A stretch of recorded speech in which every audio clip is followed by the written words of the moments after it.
Matamgi Manipuri Wari channel asibu tabiriba khwai pumnamakpu taramna okchari. Ngasi amuk lawbirasi Hui Houdongsu Nungshinabra tarasuba tangkak. Ring chatle phone do. Hello? Yamna ingna nungsiba khonjel da hairi. Khonjel adu tabada pamuba masadu tujungi. Wangang bathokidre. Hello? Kana oibirabano? Hello? Tabro? Sum khumlaktabadudadi phone da thamkre. Kainu? Haujuki khonjel dubu number sibu chumjatlane. Amuka try tawi thoibigi number duda. Hello? Kanano? Thoi, aini. Danao, nang degi number si kamay na kangiba? Nang nanahan mo si number si dagi phone tarokidrudi. Ha? Ay bo? Nang kay dorage. Handakti message tabaga amata halakte. Kaysa daw de, isa kitang nungay taba. Oh, ado Thoi, ay kainumta hangge na. Kaino hango. Noi shaiga nanga khanabra. As, Danao, sige matang se sanaroi sida. Fare ado, noi sai se kari honarige. SBI Bank ta manager oina lay haye. Oh, mingdi kari kauge. Kaigino, pamu ba laisram kawi. Pamu ba phone do mensili, aduga machinda matom da soli. Kaino torisibo? Masibo ithokpa yabrane. Hello, Danao, tabro? Ha? Taye. Noi saidi leitro haujipo? Leite. Thabak chatkibado halaktriye. Oh, fare. Ado ay ngahak leraga torake ko. Phone do thamkre. Aibu haraudoiro natraga kaptoiro. Karino torisibo ibo? Manglaga lay. Staff nupa amana kauri. Sir, somda party hogdori. Ha, Rajesh, ay yumda chinba emergency ama leire. Party yaw ngam leidori. Nang saw yade ko. Kaisu kaide sir. Angang do amuktang di unajage dana. Puja to bamlom de lehawe sir. Somda changu khise. Hoi. Pamu ba angang dida dan thadaram laga khonglei thuna yumda lai. Garage manungda leiraga Nungcthoi ngasai tawkiba number duda call tawi. Hello Thoi, chak charabo? Chadriye Danao. Ngasai phone thamkibaduna kaigino? Ay ngasi angangi swasti am chaluba adugini. Wari sana na yumda changlei. Danao di yum halabo? Hale. Nui sai halabo. Pamu ba wahai do hairaga Magi kagi thong do hangdui. Pamu ba phone do pocket ta hapchili. Aduga nada bluetooth yawbanina. Nungcthoi pamu ba changlakpadu ure. Khonjel tapthaki. Aduga haire. Hale. Ay phone thamage. Phone ado kakre. Pamu ba changlakpaga Nungcthoi masana khangna kadagi thoki. Pamu ba sofa da famthai. Aduga min uisilaga wakal khali. Ay bo singbusi Mangonda haira sirane. Nati, aina pamli basina karino. Haidoga kari. Haidoktragana kari. Magi thamoida Danao ga pamu baga kanana hena lummi haibada khangdokpana pharani. Nungcthoi amuk changlei. Ai change toge. Ngasai kai kedau lege. Ai laptop ta kainom yengdori. Mapan da thokpa ngamaroi. Masi aigi yumni. Aigi room ni. Aina tawning batawbada nang kaidogeba. Aise Nungcthoi Ningthouja laisram maning da tapibi yumdakse karigi tapino nasana khangu. Nangi yumsida lairiba changduma aigi su yumsida rumsida le nanga divorce tawdrifa. Oh, adudi haujiti aisida sum change tawba tabanine. Nangi apamani kainu maduna room da change tawgera washroom da changaga tawgera nangi apamani aigi natte. Saubadagi pamu ba Nungcthoi mangda furit laktholakli. Nangse nasana nasagi ijat yauzade ikaiba khangde habase nang nasana dum ulli. Nangna dumaina tawraga aina kibidau nati. Nangi adugumba chip oiba nature do aina yembiga dabusu leiti. ꯑꯁꯤ ꯍꯥꯏꯔꯒ ꯐꯤꯅ ꯃꯃꯤꯠꯇꯣ ꯈꯨꯝꯖꯤꯟꯖꯩ ꯃꯇꯣꯝꯇ꯫ ꯄꯥꯝꯃꯨꯕꯁꯨ ꯁꯥꯎꯔꯒ washroom ꯇꯝꯅ ꯆꯪꯈ꯭ꯔꯦ, ꯑꯗꯨꯒ ꯊꯣꯡꯗꯣ gum ꯊꯤꯡꯖꯤꯟꯈꯤ꯫ ꯃꯤꯡꯁꯦꯜꯗꯨꯗ ꯃꯨꯟꯅ ꯌꯦꯡꯉꯤ ꯃꯁꯥꯒꯤ ꯃꯃꯤꯗꯣ꯫ ꯑꯩꯅ ꯍꯧꯖꯤꯛ ꯇꯧꯗꯣꯏꯁꯦ ꯀꯔꯤꯅꯣ? ꯀꯔꯝꯕ ꯁꯛꯇꯝꯅꯣ ꯑꯩꯅ ꯂꯧꯒꯗꯣꯏꯁꯦ? ꯃꯤꯅꯨꯡꯁꯤ ꯍꯩꯕꯤ, ꯃꯁꯥꯒꯤ ꯗꯤꯛꯅꯤꯇꯤ ꯉꯥꯛꯄꯤ ꯊꯣꯏꯕꯤꯆꯥ, ꯅꯠꯇ꯭ꯔꯒ ꯑꯦꯇꯤꯆꯨꯠ ꯋꯥꯡꯕꯤ, ꯂꯥꯏꯔꯤꯛ ꯍꯩꯕꯤ ꯕꯤꯖꯤꯅꯦꯁ ꯋꯨꯃꯦꯟ ꯅꯨꯡꯁꯤꯊꯣꯏꯕꯤ? ꯀꯔꯝꯕꯅꯣ ꯃꯥꯒꯤ ꯑꯁꯦꯡꯕ ꯁꯛꯇꯝꯁꯤꯕꯣ?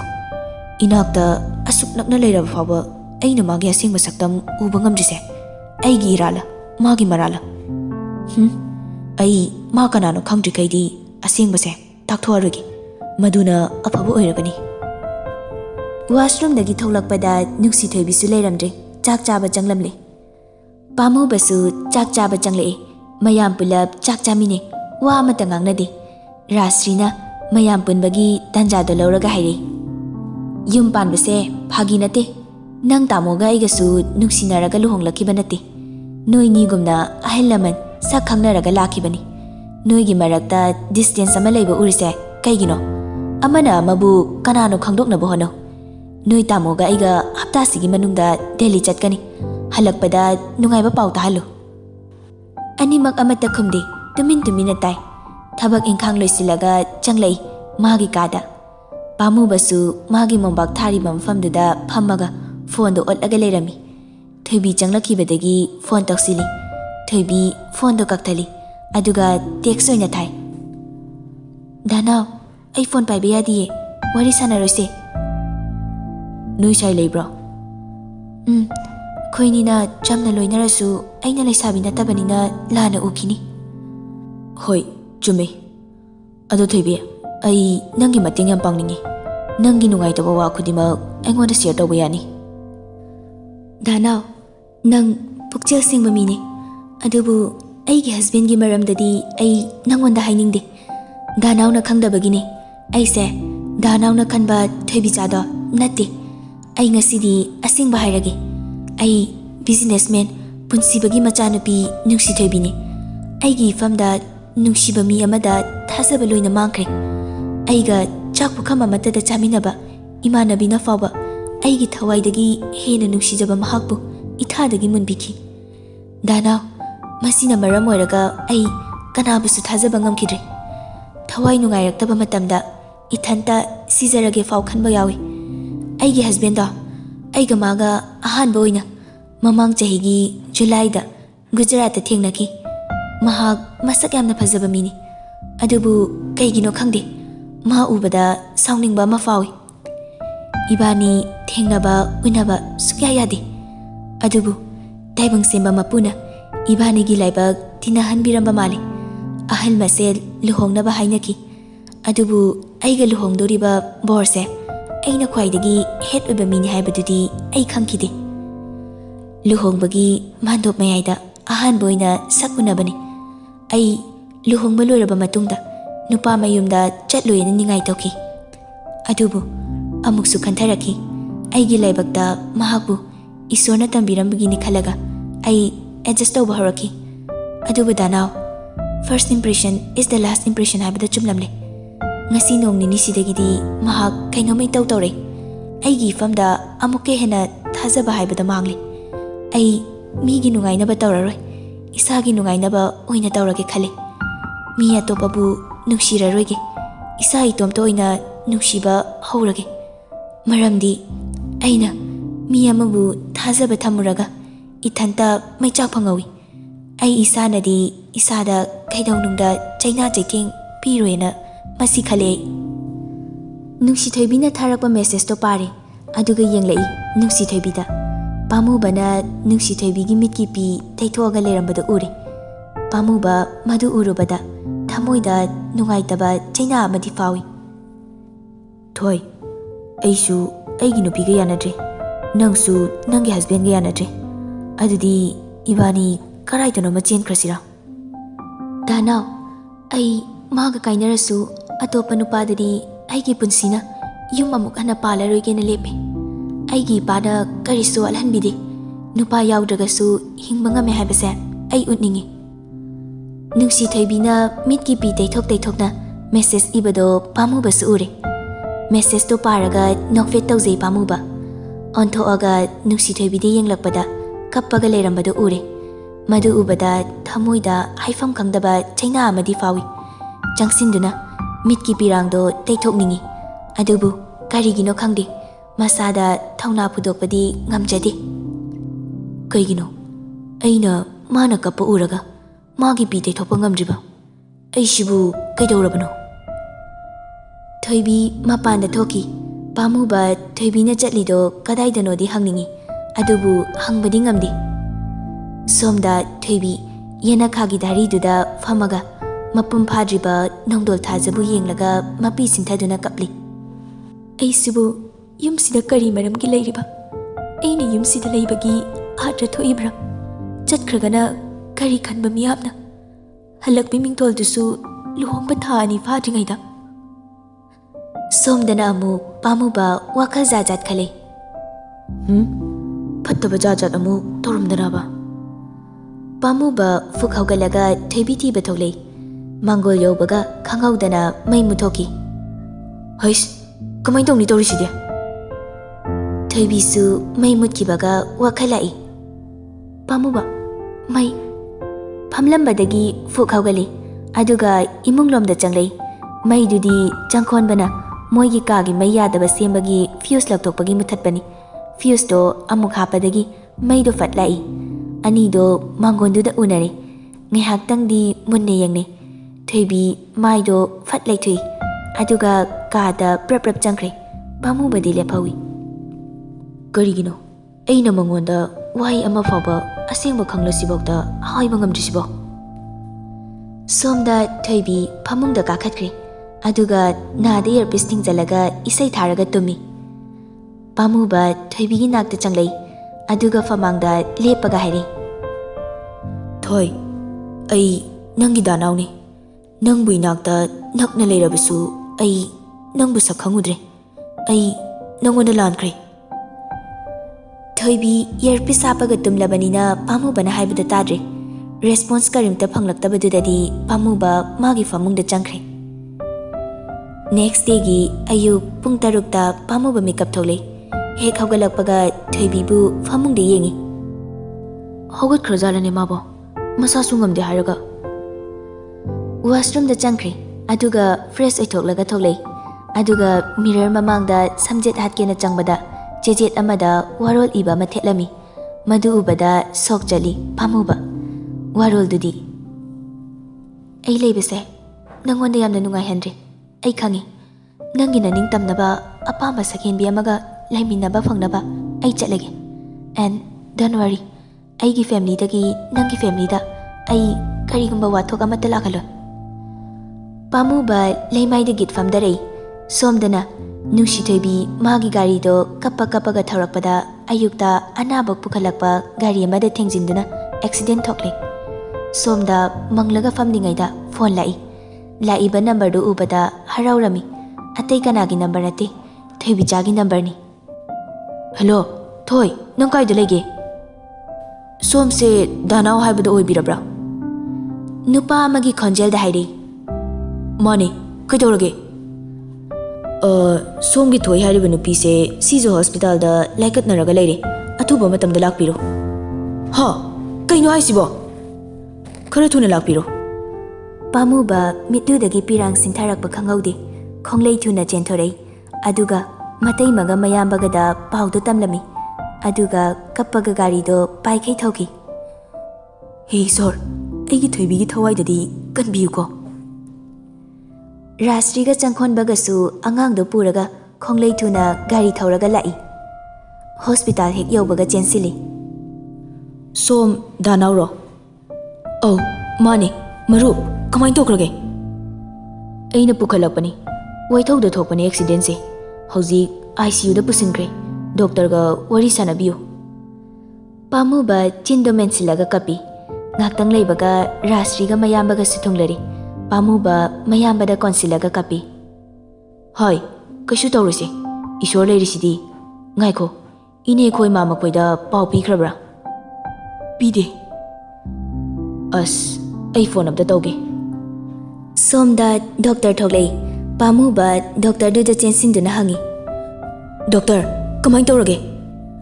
operation tawdaba yararoi blood khara darkar oigani nupi sigi blood group di A positive ni sir aigi O positive ni engondagi yani ko yani lao somdana changkhon bana pau pikre thoibi gi mapamda somda pamuba I chingthokpa loibaga doctor duda kolaga kapi sir angamba upai sijinabiduna aigi thoibi gi thawai dadi kanpiu please ai doctor gi khong kolaga haijari sine adumaina tawbino aikhoina ngamba nate isor khoiramsi pamuba angawbagi matagum kappaga lei ngahak leibaga thoibi gi imungi mi loina tunglari manama sanarembisu rims tagi lai operation do sanarembi yauna tawri nungsitombi di kappada angawbi onkre moiba aigi chado aigu naba phanglaroidaba male punsibaga nungsitombiga konaraga kapi pamubadi hospital dugi laisang dugi laimai duda uppaga khoiramduna kapli operation loiraga tholakpada sanarembida imungi mi pungkhudi magna chensilaga hangi sanarembiya kamai tawrage nachal thobi gam tawrage kaisi tawragi domcha out of danger da leire mayam pumba haraubagi pi tanai adubu gyan laktri mana gyan lakpa matamda hanagi punsi oikibe yai natraga karigumba punsigi tangkang matek ama kaukhibasu yai maramdi magi kokta yamna kanna yaisinkibanani haiba ngamdi adubu khwaidagi nungaibadi matang matam chana hospital da pukhatpirakpaduni sanarembigi wahaisingdo taruraga no uraba mayamdo amuk suknaki adubu machagi thawaidi hinghaure khanbada amukso harawi ibema magi sibu karigumba kaukhiba thoklabadi hidak guli charaga pharoidra pabungcha madu yagadaba mandi manaba thaudo kaya thengnarakpada ningsinglakpasu yai numidang wairamda nungsi thoibi gyan lai imungi mipum khudimak loina wari sanare adubu rasribudi mahakna masak khangba ngamdri ngasi dagina tha taruki mamangi punsigi haukiba thaudo kawkhre pamubadi kachinda changsinduna kappi ngarang numidangda aigi thamoigi paudam nafamda tamjaramlabadi ngasi thoibase thomoy ko ahen bana pamubabu konsinduna themjinbiri hera kaishu khalunu nupanabu kappa hongnabra akhoi mayam changdana mabu layenglisidi after 1 month nungsi thoibi yumda putharei pamubasu lai nungsi thoibi mama bobu kausinduna hangi machaubiya asi nupasi kanano masaksu phanabu phajarine hospital da ayamba sodum ui nungsibina pakhum pidringai sanarembina changsinduna hairei nangi fiancé imanabigi manang nupani hayengwai nang naba hek pabaga luhongdoini as inama ai tale ai yum palaroi mi machada nungai kiroye haidok biko pamuba thawaidi nungai jade adubu khangjilaga thoibigi manakta changsilaktuna hairei aidi nangbu thamoi sengna nusirure aibu nangini haiduna just tawbiyo thoi thoi haiba mingse tabada kainomadi ningsingum tawi adubu ningsingbadi ngamdi somna ibu nusibibase aigi laibak phabane ado ai luhongge khandre aina thajaba kanasu laigire ai ithanta lairagena lepe nangi haukiba punsi mate kharana haujiki nungairaba punsibu haliba karigino thoibi aidi nangbu khaphange khalaga nungsigiba nate nangbu nokhange khalagani please masi aigi punsine atopa ma yengbiyo somdana amuk lembisanaga malenganbaga khainari aduga thajaga luhongkre nungsi thoibigi accident thokpagi pau tabadagi thajaga loinana malenganba thoibigi nakta lakhi thoibi malenganba hek ubaga mitludagi pi chentharakiba khangaudi kaudi pamubasu thoibigi mittagi chentharakiba pi singdo ubada maning laithoga yengi e somkana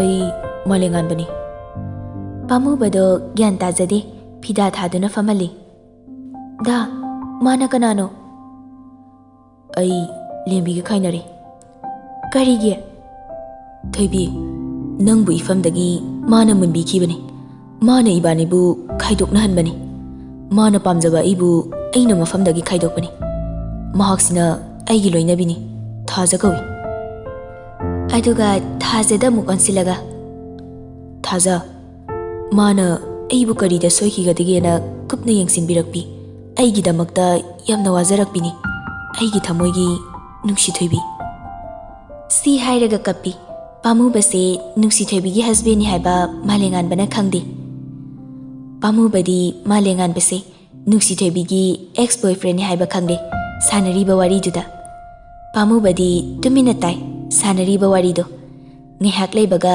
ꯃꯥꯂꯦꯝꯉꯥꯟꯕꯒ ꯊꯥꯖꯒꯁꯨ ꯆꯠꯈ꯭ꯔꯦ ꯊꯣꯏꯕꯤ ꯃꯤꯑꯣꯏꯕ ꯈꯨꯗꯤꯡꯃꯛ ꯅꯤꯡꯕ ꯀꯅꯥꯁꯨ ꯊꯨꯡꯗꯦ ꯅꯪꯅ ꯅꯨꯡꯁꯤꯖꯕ ꯃꯥꯂꯦꯝꯉꯥꯟꯕ ꯃꯨꯞ ꯑꯣꯟ ꯇꯧꯈ꯭ꯔꯦ ꯅꯪꯁꯨ ꯃꯨꯞ ꯑꯣꯟ ꯇꯧꯅꯕ ꯇꯧꯒꯗꯕꯅꯤ ꯀꯥꯎꯊꯣꯛꯄ ꯇꯝꯒꯗꯕꯅꯤ ꯅꯪ ꯅꯇꯣꯝꯇꯒꯤ ꯈꯟꯒꯅꯨ ꯅꯪꯕꯨ ꯄꯣꯛꯄꯤꯔꯤꯕ ꯏꯃꯥ ꯕꯕꯥꯒꯤꯁꯨ ꯈꯔ ꯈꯜꯂꯨ ꯃꯈꯣꯏꯅ ꯅꯪ ꯂꯨꯍꯣꯡꯕ ꯄꯥꯝꯃꯤ ꯑꯗꯨꯒꯤꯁꯨ ꯃꯊꯛꯇ ꯊꯣꯏꯕꯤ ꯑꯩ ꯅꯪꯕꯨ ꯊꯃꯣꯏ ꯁꯦꯡꯅ ꯅꯨꯡꯁꯤꯌꯦ ꯀꯔꯤꯒꯤꯅꯣ ꯈꯪꯗꯦ ꯑꯩꯒꯤ ꯊꯃꯣꯏꯁꯦ ꯅꯤꯡꯉꯥꯏ ꯌꯥꯝꯅ ꯆꯥꯎꯏ ꯑꯩ ꯏꯁꯥꯅ ꯍꯥꯏꯕ ꯐꯥꯎ ꯏꯟꯕꯤꯗꯦ ꯑꯩ ꯌꯥꯝꯅ ꯋꯥꯏꯑꯦ ꯄꯥꯝꯃꯨꯕꯅ ꯆꯦꯟꯁꯤꯟꯗꯨꯅ ꯄꯤ ꯇꯩꯊꯣꯛꯄꯤ ꯅꯨꯡꯁꯤꯊꯣꯏꯕꯤꯒꯤ ꯁꯤ ꯀꯩꯝꯇ ꯈꯜꯂꯅꯨ ꯅꯪ ꯅꯥꯕ ꯐꯅꯕ ꯇꯧꯁꯦ ꯅꯁꯥ ꯀꯟꯈꯠꯅꯕ ꯍꯥꯟꯅ ꯍꯣꯠꯅꯈꯤꯁꯤ ꯑꯁꯨꯝꯅ ꯃꯇꯝ ꯈꯔ ꯍꯧꯈ꯭ꯔꯦ ꯊꯣꯏꯕꯤꯁꯨ ꯅꯣꯡꯃ ꯅꯣꯡꯃꯒꯤ ꯑꯅꯥꯕ ꯐꯒꯠꯂꯛꯏ ꯊꯣꯏꯕꯤ ꯃꯁꯥꯅ ꯌꯥꯖꯗ꯭ꯔꯁꯨ ꯇꯞꯅ ꯇꯞꯅ ꯄꯥꯝꯃꯨꯕꯗ ꯅꯛꯁꯤꯜꯂꯛꯈꯤ ꯅꯨꯃꯤꯗꯥꯡꯅꯤ ꯄꯥꯝꯃꯨꯕꯒ ꯅꯨꯡꯁꯤꯊꯣꯏꯕꯤꯒ ꯐꯣꯟꯗ ꯋꯥꯔꯤ ꯁꯥꯟꯅꯔꯤ ꯃꯇꯝ ꯈꯨꯗꯤꯡꯃꯛꯇ ꯄꯥꯝꯃꯨꯕ ꯊꯣꯏꯕꯤꯒꯤ ꯅꯤꯡꯁꯤꯡꯕꯒꯤ ꯁꯛꯇꯤ ꯄꯨꯔꯛꯅꯕ ꯀꯟꯅ ꯍꯣꯠꯅꯩ ꯊꯣꯏꯕꯤ ꯃꯩ ꯃꯨꯠꯈ꯭ꯔꯦ ꯑꯗꯨ ꯀꯩꯗꯧꯔꯒꯦ ꯏꯟꯚꯔꯇꯔ ꯁꯣꯂꯔ ꯑꯃ ꯊꯥꯜꯂꯣ ꯑꯩ ꯑꯃꯝꯕ ꯌꯥꯝꯅ ꯀꯤꯌꯦ ꯇꯣꯔꯆ ꯂꯥꯏꯠꯇꯣ ꯊꯥꯜꯂꯒꯅꯦ ꯀꯦꯟꯗꯜ ꯆꯝꯈꯠꯂꯣ ꯑꯗꯨ ꯊꯣꯛꯄ ꯌꯥꯝꯅ ꯀꯤꯌꯦꯕ ꯆꯠꯂꯣꯍꯦ ꯅꯨꯄꯥꯅꯕꯨ ꯍꯦ ꯁꯛꯊꯤꯕꯤ ꯅꯪꯅ ꯑꯩꯁꯦ ꯅꯝꯗꯅ ꯐꯥꯕꯤꯗꯅ ꯅꯨꯄꯤ ꯑꯃꯠꯇꯅ ꯌꯥꯕꯤꯗ꯭ꯔꯦ ꯅꯨꯄꯤ ꯀꯣꯏ ꯐꯪꯗ꯭ꯔꯦ ꯅꯨꯡꯁꯤꯊꯣꯏꯕꯤ ꯄꯥꯝꯃꯨꯕꯒꯤ ꯋꯥꯍꯩꯁꯤꯡꯗꯣ ꯇꯥꯔꯒ ꯈꯣꯏꯗꯧ ꯁꯥꯎꯒꯠꯄꯗ ꯂꯣꯏꯔꯦ ꯃꯁꯥꯗꯣ ꯑꯣꯏ ꯁꯛꯇꯥꯊꯤ ꯅꯪꯅ ꯑꯣꯏꯅ ꯑꯩꯕꯨ ꯅꯝꯗꯅ ꯐꯥꯕꯤꯔꯒ ꯌꯥꯔꯦ ꯅꯪ ꯑꯃꯨꯛ ꯍꯟꯅ ꯐꯣꯟ ꯇꯧꯔꯛꯀꯅꯨ ꯇꯧꯔꯛꯀꯅꯤ ꯅꯪꯅ ꯑꯩꯕꯨ ꯐꯥꯕꯤꯗꯅ ꯑꯩꯁꯦ ꯅꯨꯄꯤ ꯑꯃꯠꯇꯅ ꯌꯥꯕꯤꯗ꯭ꯔꯦ ꯅꯪ ꯉꯁꯤ ꯈꯣꯏꯗꯧ ꯁꯨꯝ ꯁꯥꯎꯅꯤꯡꯂꯛꯇꯅ ꯉꯁꯤꯅ ꯌꯨꯝꯗ ꯂꯥꯛꯑꯒꯅꯦ ꯅꯈꯧꯔꯤꯗꯣ ꯆꯞ ꯇꯧꯔꯦ ꯆꯠꯂꯣꯍꯦ ꯇꯥꯅꯤꯡꯗꯦ ꯑꯐꯥꯎꯕꯤ ꯇꯧꯉꯝꯕꯤ ꯅꯣꯏ ꯅꯄꯥꯒꯤ ꯑꯐꯥꯎꯕꯤꯔ ꯍꯥ ꯅꯪ ꯅꯣꯏꯒꯤ ꯌꯨꯝꯗꯣ ꯁꯤꯡꯖꯃꯩ ꯀꯥꯏꯋꯥꯏꯗꯅꯣ ꯍꯥꯏꯔꯛꯑꯣ ꯍꯧꯖꯤꯛꯃꯛ ꯑꯩ ꯂꯥꯛꯀꯦ ꯍꯥꯏꯔꯛꯑꯣ 이베마 ꯅꯪ ꯂꯩꯁꯥꯕꯤꯅꯤꯀꯣ 이까이ꯕ ꯈꯪꯉꯨ ꯍꯦꯔꯥ ꯃꯤ ꯎꯁꯤꯠꯇꯕ ꯅꯪ ꯐꯣꯟ ꯊꯝꯃꯣ ꯁꯥꯎꯔꯒ ꯐꯣꯟ ꯊꯝꯈ꯭ꯔꯦ ꯑꯗꯨꯒ ꯁꯅꯔꯦꯝꯕꯤꯒ ꯀꯥꯗ ꯆꯪꯂꯛꯏ 이놈아 ꯀꯩꯗꯧꯔꯒꯦ ꯊꯣꯏꯕꯤ ꯑꯩ ꯅꯣꯏꯒꯤ ꯄꯥꯝꯃꯨꯕꯒ ꯂꯨꯍꯣꯡꯂꯣꯏ ꯃꯥ ꯃꯤ ꯌꯥꯝꯅ ꯎꯁꯤꯠꯇꯦ ꯀꯔꯤ ꯇꯧꯔꯒꯦ ꯑꯃꯨꯛ ꯃꯥꯅ ꯍꯥꯏꯕ ꯑꯩꯅ ꯃꯥꯕꯨ ꯅꯝꯗꯅ ꯐꯥꯕꯤꯔꯦ ꯍꯥꯏꯌꯦ ꯃꯥꯅ ꯑꯣꯏꯅ ꯑꯩꯕꯨ ꯅꯝꯗꯅ ꯐꯥꯔꯒ ꯁꯛꯇꯥꯗꯨꯒ ꯍꯨꯏ ꯍꯦꯛ ꯃꯥꯟꯈꯩ ꯅꯨꯡꯁꯤꯗꯅ ꯂꯛꯅꯔꯤꯅꯤꯅꯦ ꯀꯔꯤꯒꯤ ꯅꯨꯡꯁꯤꯗꯅ ꯂꯛꯅꯕ ꯇꯟꯖꯥꯗꯨꯗ ꯄꯥꯝꯃꯨꯕ ꯀꯣꯜ ꯇꯧꯁꯤꯜꯂꯛꯏ ꯑꯣꯏ ꯅꯪ ꯐꯣꯟ ꯇꯧꯔꯛꯀꯅꯣ ꯏꯀꯥꯏꯕꯅ ꯅꯪꯅ ꯈꯪꯗ꯭ꯔꯒ ꯑꯩꯕꯨ ꯑꯩꯅ ꯅꯪ ꯐꯥꯏ ꯀꯥꯏꯅꯒ ꯊꯣꯏ ꯄꯥꯝꯃꯨꯕ ꯌꯥꯝ ꯅꯨꯡꯁꯤꯕ ꯈꯣꯟꯖꯦꯜꯗ ꯀꯧꯔꯛꯏ ꯈꯣꯟꯖꯦꯜ ꯑꯗꯨ ꯇꯥꯕꯗ ꯊꯃꯣꯏꯗ ꯊꯨꯛ ꯂꯥꯎꯕ ꯐꯥꯎꯏ ꯀꯅꯥꯅꯣ ꯅꯪ ꯀꯅꯥꯅꯣ ꯑꯩ ꯗꯥꯅꯥꯎꯅꯤ ꯗꯥꯅꯥꯎ ꯍꯥꯏꯕꯗꯤ ꯅꯪꯕꯨ ꯌꯥꯝꯅ ꯅꯨꯡꯁꯤꯕ ꯃꯤꯁꯛꯅꯤ ꯄꯥꯝꯃꯨꯕ ꯑꯩ ꯅꯪꯒ ꯂꯨꯍꯣꯡꯕ ꯇꯣꯛꯏ ꯅꯪꯒꯤ ꯀꯗꯔ ꯐꯥꯗꯔꯗꯣ ꯑꯩꯉꯣꯟꯗ ꯌꯥꯔꯣꯏ ꯐꯣꯟ ꯐꯠ ꯀꯛꯊꯠꯂꯤ ꯊꯣꯏꯕꯤ ꯈꯣꯟꯖꯦꯜꯗꯣ ꯃꯥꯒꯤ ꯄꯨꯟꯁꯤꯗ ꯇꯥꯈ꯭ꯔꯒꯨꯝ ꯇꯧꯏ ꯀꯔꯤꯅꯣ ꯍꯥꯏꯅ ꯅꯤꯡꯁꯤꯡꯕ ꯉꯝꯖꯗꯦ ꯑꯩꯕꯨ ꯈꯣꯟꯖꯦꯜꯁꯦ ꯇꯥꯈ꯭ꯔꯒꯨꯝ ꯇꯧꯔꯤ ꯄꯥꯝꯃꯨꯕꯁꯤꯕꯨ ꯀꯅꯥꯅꯣ ꯃꯊꯪꯒꯤ ꯑꯌꯨꯛ ꯑꯉꯟꯕꯅꯤ ꯄꯥꯝꯃꯨꯕ ꯃꯤꯀꯞ ꯊꯣꯛꯂꯛꯄꯗ ꯃꯥꯒꯤ ꯐꯃꯥꯡꯗ ꯊꯣꯏꯕꯤ ꯂꯦꯞꯂꯒ ꯂꯩꯔꯝꯃꯤ ꯄꯥꯝꯃꯨꯕ ꯍꯔꯥꯎꯅ ꯊꯣꯏ ꯈꯨꯄꯥꯛꯅ ꯄꯥꯛ ꯊꯥꯖꯤꯜꯂꯤ ꯅꯪꯒꯤ ꯀꯥꯒꯤ ꯐꯤꯕꯝꯁꯤꯅ ꯇꯥꯛꯄꯗꯤ ꯅꯪ ꯂꯨꯍꯣꯡꯂꯕ ꯃꯤꯁꯛꯅꯤ ꯑꯗꯨꯒ ꯀꯔꯤꯒꯤꯅꯣ ꯅꯪꯅ ꯑꯩꯒ ꯂꯨꯍꯣꯡꯒꯅꯤ ꯍꯥꯏꯗꯨꯅ ꯋꯥꯁꯛꯂꯤꯕ ꯑꯩꯁꯤꯕꯨ ꯀꯌꯥꯝ ꯐꯠꯇꯕ ꯃꯤꯅꯣ ꯅꯣꯏ ꯃꯌꯥꯝ ꯆꯪꯗꯨꯅ ꯑꯩꯕꯨ ꯑꯁꯨꯛ ꯋꯥꯍꯟꯕꯤꯔꯤꯕ ꯀꯔꯤꯒꯤꯅꯣ ꯑꯩꯒꯤ ꯏꯔꯥꯜꯁꯦ ꯀꯔꯤꯅꯣ ꯊꯣꯏꯕꯤ ꯂꯩꯃꯥꯏꯗꯨꯗ ꯐꯝꯊꯔꯛꯏ ꯑꯗꯨꯒ ꯀꯞꯊꯔꯛꯏ ꯄꯨꯟꯁꯤꯗ ꯈ꯭ꯋꯥꯏꯗꯒꯤ ꯅꯨꯡꯁꯤꯖꯈꯤꯕ ꯃꯤꯁꯛꯇꯨꯕꯨ ꯑꯩꯒꯤ ꯂꯨꯅ ꯇꯤꯟꯅꯖꯕꯤꯗꯨꯅ ꯃꯤꯅꯝꯕꯤꯗꯨꯅ ꯏꯐꯝꯗꯒꯤ ꯃꯨꯟꯕꯤꯕ ꯌꯨꯝ ꯄꯥꯜꯂꯔꯣꯏ ꯅꯨꯡꯁꯤꯕ ꯃꯁꯛ ꯈꯪꯉꯔꯣꯏ ꯈꯟꯅ ꯂꯩꯖꯔꯝꯕꯤ ꯑꯩꯕꯨ Noi mayam changdana ai bu namdana wahan biriba karigino ai ware Thoibi kaplaga mai lei thorakpada nakan gi faklangda thetlamliba luhongbagi photo do hek urure Karino ai sibu luhonglabrane Pamuba photo se ai ga sakmana bira natraga kanagino Pamuba kapaga khumai Mane photo se sumbani Ibani luhonglabani Ha karam kanda aduga karigi ningsing bangamdribano aiga nanga karam kanda luhongkibano chahi sigi February da Thoi nang ningsing bra yengo aina ningsing bangamdrise karigino aise kaidorage nang accident hokibadagi nangi punsigi wari khara ningsing bangamkidabani tu yengo se ibani gi luhongbagi photo mayamse Photo duda kundo huklamdai lei chaibagi kundo lengbagi mayamdo ubada Thoibi di ngakpaga loinana kaplami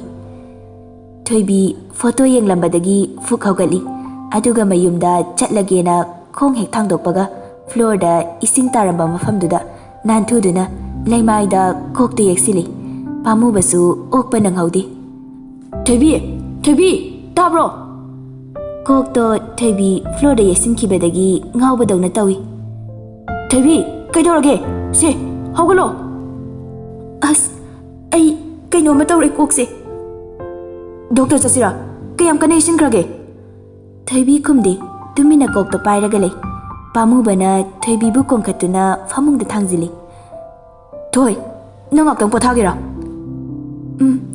pothage nangi nupiduna amok aibu As aigi nupine nang se potharo Namdana hipthali nungsi Thoibibu Thoibi tumthakre Somdana Thoibi leitaba duda yumdagi manembokna phone tawrei Ibungo akhoi Thoibi lakbra Lai ima phamungda pothari Kaidorage mabo Ko khara ngawena haye Oh Pare adudi Pamu basu washroom changkre Pung tara makai tarakpa duaida Thoibi mikap thoklei Aina leirisibu kaidano Thoibi akoi bada koyeng yengi Pamu basu mapandagi kada fat changlei Nang hawgalabo Chaklama mani charurazi lao Tamusu itaimusu amata leiti Babasu leiti Thoibi amug yeng tholakpada faklangda thetliba moyani gi luhongbagi photo da uri Thoibi magi haukraba punsigi thaudoksingo loina ningsinglei maningolaga pamubadi yenglei Thoibi kaidorage doctor chasira Aisin hankei yumda leirubada maram khangle akawbagi leirol nungda yam kuina leirure aise but thank you nangna aigi ningsingbagi sakti pubiraknaba honabikibado Anyway, thank you. Ai athubada ibani gi divorce paper ready tawrage. Thoibi kadudagi fat thoki. Thoibi amta ngai bikho. Kari haigadabno. Nangna nungsijaba atopa kanagumba gadi laikibra malingan banataba. Kaigino aduna mo kari mari leinarige fifam siga.